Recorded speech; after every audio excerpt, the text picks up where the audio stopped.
وعلیکم السلام. نحمده ونستعينه ونصلي على رسوله الكريم أما بعد. باب متى يقوم الناس إذا رأوا الإمام عند الإقامة. حدثنا مسلم بن إبراهيم قال حدثنا هشام قال كتب إلي يحيى بن أبي كثير عن عبد الله بن أبي قتادة عن أبيه قال قال رسول الله صلى الله عليه وسلم إذا أقيمت الصلاة فلا تقوموا حتى تروني.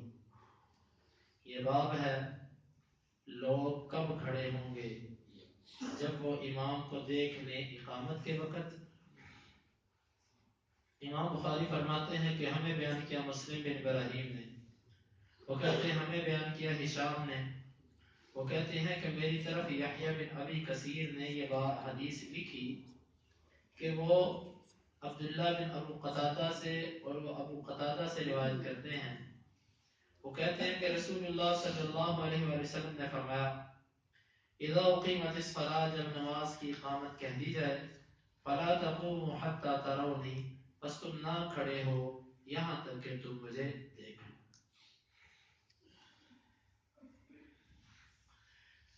اس حدیث کے اندر یہ مسئلہ ہے کہ جب تک مقتدی اپنے امام کو دیکھ نہ لیں کہ وہ نماز پڑھانے کے لیے مصلی کی طرف آ رہا ہے، اس وقت تک مقتدیوں کے لیے کھڑا ہونا درست نہیں. ہاں ایک صورت اس کی ہے کہ مثال کے طور پر امام نے دور سے اجازت دے دی، اس نے کہا کہ اقامت کہو میں آ رہا ہوں، یا امام ابھی پیچھے بھی ہے تو مؤذن نے پیچھے کھڑے ہو کر اقامت کہنا شروع کر دی. یہ صورتیں درست ہیں. امام کی اجازت دے دے کہ اقامت کہو میں آ رہا ہوں. یا دوسری صورت کہ مؤذن نے اقامت شروع کر دی، امام ابھی پیچھے سے چل کے آ رہا ہے، اس نے دیکھ لیا کہ امام مصلی کی طرف آ رہا ہے تو یہ بھی ٹھیک ہے، اقامت شروع کر دے. لیکن اگر ابھی نہ اقامت ہوئی ہو نہ امام نکلا ہو نماز پڑھانے کے لیے، تو اس صورت کے اندر کھڑے ہو کر نماز کا انتظار کرنا یہ درست نہیں.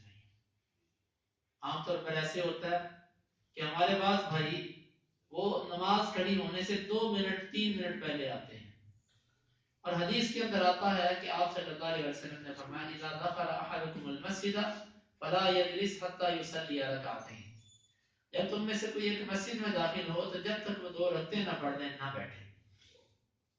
وہ اس حدیث کا مطلب یہ دیتے ہیں کہ اب اللہ کے نبی صلی اللہ علیہ وسلم نے کھڑے ہو بیٹھنے سے منع کیا، لہذا کھڑے ہو کر ہی ہم امام کا انتظار کریں. جبکہ کھڑے ہونے کی صورت میں اس حدیث کی مخالفت ہوتی ہے. آپ نے فرمایا تم کھڑے نہ ہو جب تک تم مجھے نہ دیکھ لو. وہ کھڑا ہونا صریح اس حدیث کے خلاف ہے. تو پھر اس حدیث کا مطلب کیا ہے؟ اس حدیث کا مطلب واضح ہے کہ جب آپ 2 رکعتیں پڑھ سکتے ہیں تو 2 رکعتیں پڑھ کر بیٹھیں. اگر وقت اتنا کم ہے کہ آپ 2 رکعتیں نہیں پڑھ سکتے تو پھر آپ کو کھڑا کرنا شریعت کا مقصد ہی نہیں ہے، کیونکہ اگر آپ کھڑے ہوتے ہیں تو اس حدیث کی خلاف ورزی ہے. لہذا جب آپ 1 منٹ پہلے آتے ہیں، 2 منٹ پہلے آتے ہیں، آدھا منٹ پہلے آتے ہیں تو کھڑے ہو کر انتظار نہ کیجیے، کیونکہ اس حدیث کی خلاف ورزی ہوتی ہے. دوسرا مسئلہ، جب اقامت کہہ دی جائے تو مقتدی کس وقت کھڑے ہوں، اس میں فقہا کا اختلاف ہے.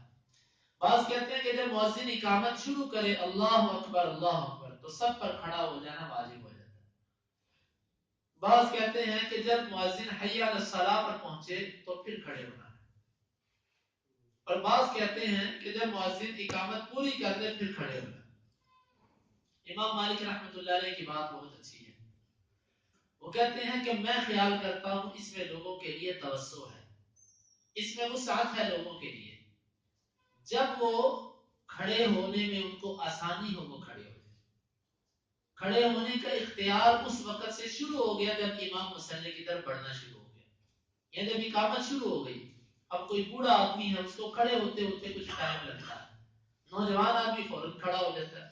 امام مالک کی بات یہاں پر بہتر معلوم ہوتی ہے کہ اس میں